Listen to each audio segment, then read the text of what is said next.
Assalamu alaikum students. Today our topic is Robinson Crusoe and we are going to read it. So let's start. Students, open your books, page number 28. So let's start Robinson Crusoe. Students, in the first paragraph उसने discuss किया है. Actually ये Robinson Crusoe book का नाम है जो कि Daniel Dafoe ने लिखी है और उसने अपने बारे में बताया है कि ही वॉज बॉर्न इन 1660 और उसके फादर जो थे एक्चुअली बुचर थे और उसने ये जो रॉबिन्सन क्रूसो लिखी है एट द एज ऑफ 40 उसने ये लिखी है और ये उसका फर्स्ट इंग्लिश नावल था जो कि उसने लिखा है और इसमें उसने जिक्र किया है अपने वॉयज के बारे में, अपने शिपरेक जो उसका हुआ था, एक जहाज़ जो था उसको बहरी हादसा जो पेश आ गया था उसको डिस्कस किया है सारा इस बुक में। और सेकंड पैराग्राफ की हम बात करते हैं। सेकंड पैराग्राफ में उसने बताया है कि when they start their voyage, जब अपने थ्री फ्रेंड्स के साथ उसने ये अपना वॉयज, अपना बहरी सफ़र स्टार्ट किया था और उसमें एकदम से विंड स्टॉर्म आ गई थी from the north side, north की तरफ से आई थी। आसमान बिल्कुल काला हो गया था और उसमें उसके बाद जो उनकी वो जो शिप थी वो भी काफ़ी डिस्ट्रॉय हुई थी और एक दो दिन बाद वो शिप लीक करने लग गई थी और उसके एक दिन बाद फिर से एक टेरिबल स्टॉर्म फिर से एक आया था जिसमें वो उनका शिप जो था उसके साहिल समंदर के पास शोर के करीब था और बारिश भी शुरू हो गई थी। फिर उन्होंने एक स्मॉल बोट थी उस पर वो सवार हो गए लेकिन वो उस पे पहुंचने की कोशिश की लेकिन वेव्स इतनी हाई थी वो बिल्कुल उनको माउंटेन्स की तरह लग गई थी। उन्होंने बहुत स्ट्रगल की और आखिरकार एक बड़ी सी वेव, बिग वेव आई और उनकी बोट को भी उन्होंने उल्टा दिया। Now students, he was thinking, actually वो जो डैनियल डेफो था वो गुड स्विमर भी था और उसका वो उसको बहुत बेनिफिट ये मिला कि उसको वो सरवाइव कर सका इसमें क्योंकि उसको स्विमिंग आती थी और उसने सरवाइव कर लिया और उसके बाकी जो थ्री फ्रेंड्स थे वो सरवाइव नहीं कर सके। स्टूडेंट्स, उसी इसी तरह उसके साथ होता रहा। एक बड़ी सी वेव आती थी जो उसको शोर के पास लेके आती थी, साहिल समंदर के पास, और फिर वापस ले जाती थी अपनी वेव के साथ। फिर इसी तरह एक और वेव आती थी और उसको फिर साहिल के पास लेके जाती थी और फिर वो वापस चला जाता था वेव के साथ। इसी तरह उसके साथ होता रहा but he was very tired, वो बहुत थक गया था, स्विमिंग करके वो थक गया था। पैराग्राफ नंबर 4 में स्टूडेंट्स बताया गया कि डार्कनेस थी जब वो उस पर पहुंचा, साहिल समंदर पे पहुंच गया आखिरकार उसको, और वो इट वाज फॉरेस्ट और हर तरफ अंधेरा था और कोई भी जो था वाइल्ड एनिमल्स उसके पास आ सकते थे। उसने क्या किया कि ही क्लाइम्ड अप द ट्री, वो एक दरख्त पर चढ़ गया और वो वहीं पर सो गया। स्टूडेंट्स, पैराग्राफ नंबर 5 में बताया गया है कि जब वो नेक्स्ट मॉर्निंग उठा तो उसने क्या देखा कि उसका शिप जो है क्वार्टर अवे था, उसका जो शिप था समंदर में, और वो फिर दरख्त से नीचे उतरा। फिर उसने देखा एक नदी, स्ट्रीम देखी, वहाँ से उसने ठंडा पानी पिया और वो दोबारा वहीं सो गया क्योंकि वो बहुत थक चुका था स्विमिंग कर करके।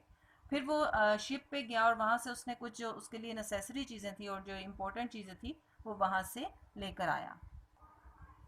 स्टूडेंट्स, इस पैराग्राफ में उसने बताया कि वो किस तरह वो समंदर में गया और उसने छलांग लगाई और आफ्टर हार्ड स्ट्रगल, उसने हार्ड स्विम के बाद वो उस तक शिप तक पहुंचा। फिर उसने उसको एक रस्सी मिली जिसको वो जो कि लटक रही थी और बहुत ही डिफ़िकल्टी के बाद उसने उस रस्सी को खींचा और वो जहाज़ के एक तख्ते पर तक पहुंच गया। फिर वो जहाज़ के तख्ते पर जब पहुंच गया तो उसने देखा कि शिप में हर चीज़, एवरीथिंग वाज डिस्ट्रॉय, हर चीज़ तबाह हो चुकी थी, सब कुछ टूटा हुआ था। फिर वो नीचे कैबिन में गया और वहाँ पे उसे एक एक्स मिला। उसने रस्सियों को काटा और उसने एक यॉट उसे बना ली। फिर उसने बताया कि वो एक सीमेंट बॉक्स होता है जिसमें उसमें स्टोर की होती हैं चीज़ें, खाने पीने की, फूड जो है सारा स्टोर किया होता है। उसमें ब्रेड भी था, उसके राइस भी थे और उसमें उसको जो है और भी चीज़ें थी जो कि उसको मिली और उसने ये सब कुछ अपनी बोट में रखा और वो फिर साहिल की तरफ चल पड़ा ताकि वो आइलैंड पे जाए और वो इन चीज़ों को यूटिलाइज कर सके। स्टूडेंट्स, नेक्स्ट मॉर्निंग जब वो शोर के साथ साथ चल रहा था फिर उसे वो एक हिल उसे नज़र आई और उस पर वो चढ़ गया और उसने देखा कि आइलैंड पे वो था और पहले वो एक प्रिजनर था और अब उसके पास दुनिया में कोई भी एक फ्रेंड भी नहीं है और वो सिर्फ आइलैंड पे, he was the only one जो कि आइलैंड पे था, लेकिन एक्सेप्ट वाइल्ड एनिमल्स तो थे लेकिन एक ह्यूमन सिर्फ वो ही मौजूद था। नेक्स्ट डे नेक्स्ट डे जो अगले दिन वो फिर शिप पे गया और कुछ उसे ज़रूरी चीज़ें चाहिए थी, जैसे टूल्स वगैरह लिखे हुए हैं, tools, wood, rope, nail, sails, clothes, guns and ammunition, sugar and flour and bread. और उसने ये औजार, लकड़ियाँ और रस्सी और जो उसके कपड़े थे और कुछ गोला बारूद, एमुनेशन और गन्स वगैरह जो थी और शुगर, फ्लावर और ब्रेड जो थी वो उसने एक साथ ली। और उसमें से एक उसको वुडन बॉक्स भी मिला जिसपे गोल्डन और सिल्वर कॉइन्स थे। लेकिन उसने सोचा, ही थॉट कि they are useless for me, क्योंकि मेरे लिए तो यूजलेस है, मैं आइलैंड पे हूँ, मुझे गोल्ड और सिल्वर तो नहीं चाहिए। उसको ऑब्वियसली खाने के लिए चीज़ें चाहिए थी या उसको सरवाइव करने के लिए कुछ चीज़ें चाहिए थी, लेकिन गोल्ड और सिल्वर कॉइन्स तो बिल्कुल उसके लिए यूजलेस थे। स्टूडेंट, साइड बॉक्स पे आपका एक है वाइल रीडिंग कि why did Robinson not want the gold coins. उसको गोल्ड कॉइन्स क्यों नहीं चाहिए थे? वो इसी वजह से ही नहीं चाहिए थे क्योंकि वो उसके लिए बिल्कुल यूजलेस थे। वो इनसे कुछ भी नहीं कर सकता था, वो कहाँ सेल करता इन चीज़ों को, और वो उस मनी कैसे हासिल करता? आइलैंड पे तो he was the only one. तो इसलिए वो उसके लिए यूजलेस थे और उसने वहाँ वहीं उनको छोड़ दिया। और उसने कहा कोई ऐसी मेरी डिज़ायर भी नहीं है, तो इसलिए मुझे उस जो फूड थी, एसेसरीज, ग्रोसरी की चीज़ें जो थी वो उसके लिए ज़्यादा नेसेसरी थी, इसलिए उसने उनको ही लिया और अपनी शिप में रखा। और जब वो आइलैंड पे वापस आया तो उसने देखा आसमान फिर से काला हो गया। आसमान फिर से काला हो गया, फिर वेस्ट से जो है डार्क क्लाउड्स जो हैं वो अपीयर होने लग गए और बारिश फिर से स्टार्ट हो गई। और उसने फिर देखा कि फिर एक शिप इतनी ज़ोर से उठी और वो फिर एक ह्यूज वेव आई और वो शिप उससे उलट गई। फिर जो आफ्टर फ्यू मंथ्स उसने अपने आप को किस तरह सरवाइव किया, उसमें इस पैराग्राफ में उन्होंने इसका जिक्र किया है डैनियल ने, कि मैंने अपने आप को बिजी कर लिया है घर बनाने के लिए और स्ट्रॉन्ग स्टॉकेट, स्टॉकेट होते हैं फेंस जो कि बहुत स्ट्रॉन्ग हो और टॉल भी हो। और वो स्टॉकेट स्ट्रॉन्ग और टॉल क्यों बना रहा था? For the protection.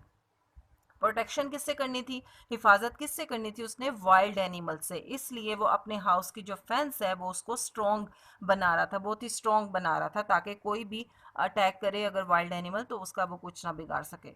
तो इसलिए उसने ट्रीज को कट डाउन किया और उसमें से उसने घर लेके आया और उसने आहिस्ता आहिस्ता जो है वो अपना घर बनाना शुरू किया।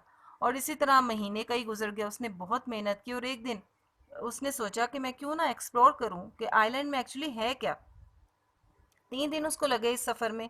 3 दिन एक्सप्लोरिंग में लगाए आइलैंड की। और उसने जब वो जा रहा था तो उसने देखा, उसको एक बहुत अच्छी सी वादी नज़र आई। वैली मीन्स वादी, वादी नज़र आई जहाँ पे ग्रेप्स थे, but wild, and Lyme's also, Lyme's भी वहाँ पे उसने देखे। उन्होंने इसको कलेक्ट किया, उनको इकट्ठा किया और वो अपने घर, जब when he get back home, वो अपने घर आ रहा था तो वो उनको वापस ले आया। स्टूडेंट्स, वो जब आइलैंड को एक्सप्लोर कर रहा था तब उसने देखा कि फॉरेस्ट जो था उसके घर से ज़्यादा दूर नहीं था, वहाँ पे उसने वाइल्ड गोट्स भी देखे थे, जंगली बकरियाँ भी उसने देखी थी।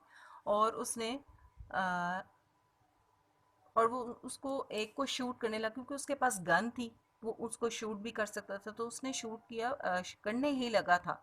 अबाउट टू का मतलब होता है ये काम होने लगा।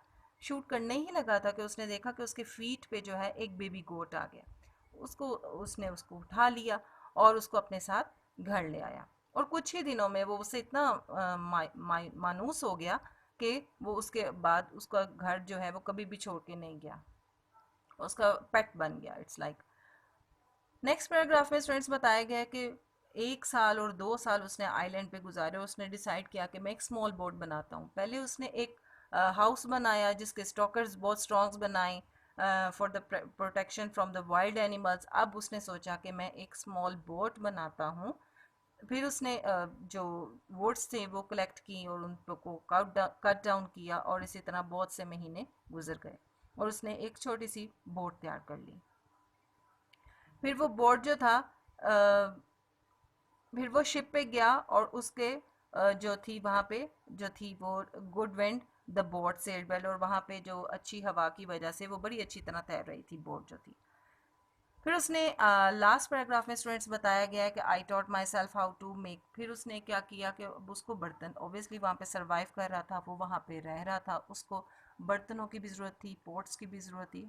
ऑब्वियसली जब आप कोई ज़िंदगी होती है तो वहाँ पे रहने के लिए भी चीज़ें चाहिए होती हैं, खाने के लिए भी चाहिए होती हैं और यूज़ के लिए भी हमें यूटेंसिल्स वगैरह चीज़ें ऐसी चाहिए होती हैं।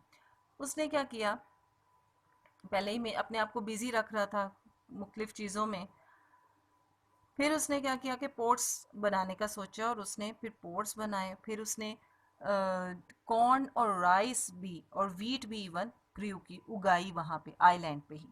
और उसने ब्रेड भी खुद से बनानी सीख ली। और वो उसकी लाइफ बहुत हैप्पी थी वहाँ पे आइलैंड पे। वो बहुत कभी उसने बोरिंग बोर फील नहीं किया, कभी उसने लोनली इतना फील नहीं किया, क्योंकि वो अपने आप को मुसलसल